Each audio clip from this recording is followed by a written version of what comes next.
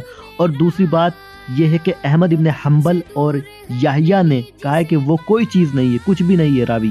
امام نسائی نے کہا ہے کہ وہ متروک ہے، اسے چھوڑ دیا جائے، اس کی حدیثوں کو نہ لیا جائے۔ ابن حبان نے کہا ہے کہ اس سے حدیث نہیں نقل کی جا سکتی ہے۔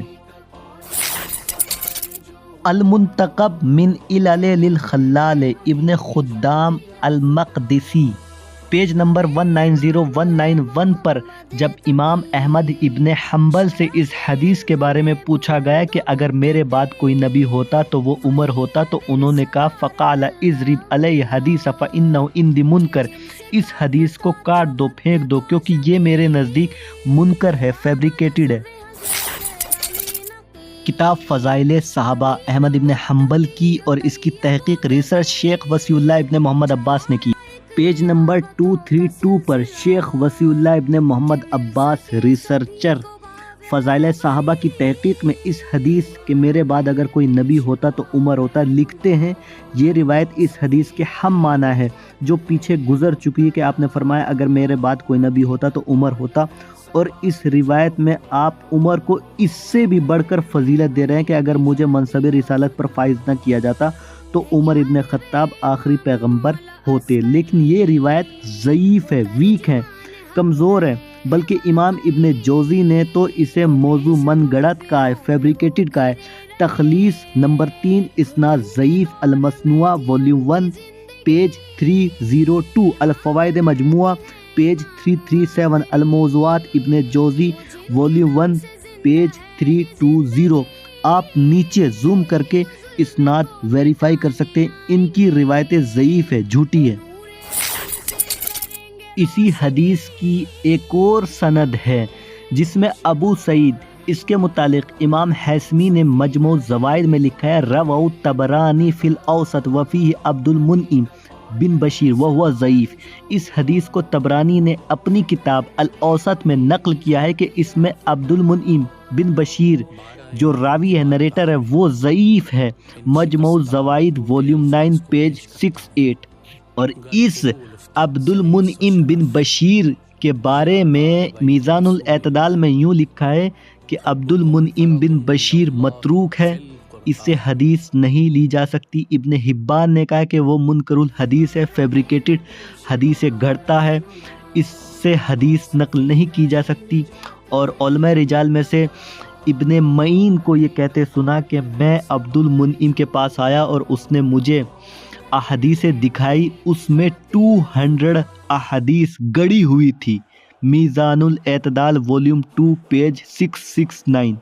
لہٰذا یہ دو اسناد اس حدیث کی شدید ضعیف ہے اور ان پر اعتبار نہیں کیا جا سکتا، نو ریلائبل ہے۔ ہم نے دو اسناد پر بات کی، البتہ یہ حدیث بہت سی اسناد سے آئی ہے۔ مثلا جلال الدین سیوطی نے اس کو المصنوعہ میں ایک سند سے لایا ہے، مگر اس میں اسحاق جو نریٹر ہے، جو احادیث گڑھا کرتا تھا اور مجہول راوی ہے۔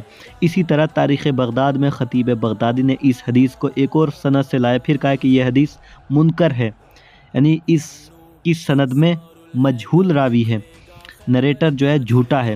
پھر اس کے بعد طبرانی نے المعجم الکبیر میں ایک اور سند سے بھی یہ حدیث نقل کی ہے، ایک کا ہم ذکر کر چکے اوپر، دوسری سند میں احمد ابن رشدین مصری نے جو بالکل احادیثوں کو گڑتا تھا، یہ جو نریٹر ہے احمد ابن رشدین، اس ہی سند میں الفضل ابن مختار جو منکر الحدیث ہے، جو احادیث گڑا کرتا تھا، فضل ابن مختار جو فیبریکیٹڈ احادیث بیان کرتا تھا، آپ اوپر دیکھ سکتے ہیں فوٹو میں۔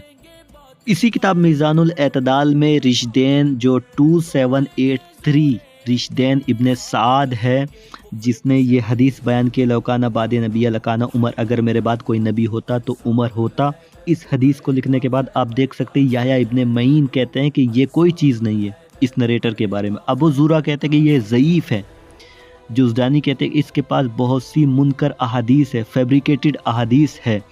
اس کے بعد آگے امام ذہبی اس کے بارے میں کہتے ہیں کہ یہ عبادت گزار تو تھا لیکن اس کا حافظہ خراب تھا، میموری اس کی بہت بیکار تھی، اسے کچھ بھی چیز یاد نہیں رہتا تھا، غلط بھی بیان کر دیتا۔